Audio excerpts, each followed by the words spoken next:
तर काँग्रेसचे आमदार हिरामण खोसकर यांनी मुख्यमंत्री शिंदे यांची भेट घेतली आहे। परिसरातील अतिक्रमण हटवण्याच्या कामांसाठी शिंदे यांची भेट घेतल्याची माहिती खोसकर यांनी दिली आहे। दरम्यान विधान परिषद निवडणुकीमध्ये क्रॉस वोटिंग प्रकरणामध्ये नाना पटोले यांनी खोसकर यांच्यावर आक्षेप घेतला होता। खोसकर काँग्रेसमध्ये नाराज असल्याची चर्चा त्यामुळे चांगलीच रंगली आहे। आणि या संदर्भात अधिक माहिती देण्यासाठी आमचे प्रतिनिधी चंदन पूजाधिकारी आपल्यासोबत आहेत। चंदन, हिरामण खोसकर यांनी मुख्यमंत्री शिंदे यांची भेट घेतलेली आहे, नेमका अर्थ काय घ्यायचा?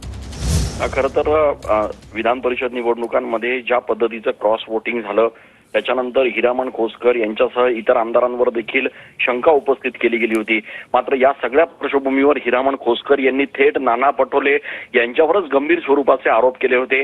कुठल्याही स्वरूपात नाना पटोले यांनी आमची आतापर्यंत चौकशी केली नाही, मतदारसंघात काय कामं चालू आहेत याबाबत त्यांनी विचारणा केली नाही, असा आरोप त्यांनी केला होता। यासोबतच इतरही काही आमदार नाना पटोलेंवर नाराज असल्याचं खोसकर हे म्हटले होते आणि आपण लवकरच नवीन भूमिका घेऊ असं देखील खोसकर यांनी स्पष्ट केलं होतं। त्याच्यामुळे मुख्यमंत्र्यांना हिरामण खोसकर नेमकं कशासाठी भेटले होते हे जरी स्पष्ट नसलं तरी आपण नाशिक त्र्यंबकेश्वर ते सातपूरच्या दरम्यान जे अतिक्रमण सुरू आहे ते या ठिकाणी होऊ नये यासाठी मुख्यमंत्र्यांची भेट घेतल्याचं खोसकर यांनी म्हटलंय। मात्र गेल्या काही दिवसांपासून खोसकर नाराज आहेत आणि लवकरच नवीन भूमिका घेण्याच्या तयारीत आहेत। त्याच्यामुळे या भेटीला महत्त्व प्राप्त झाले। सागर, नक्की चंदन, धन्यवाद तुम्ही दिलेल्या या सविस्तर माहितीसाठी।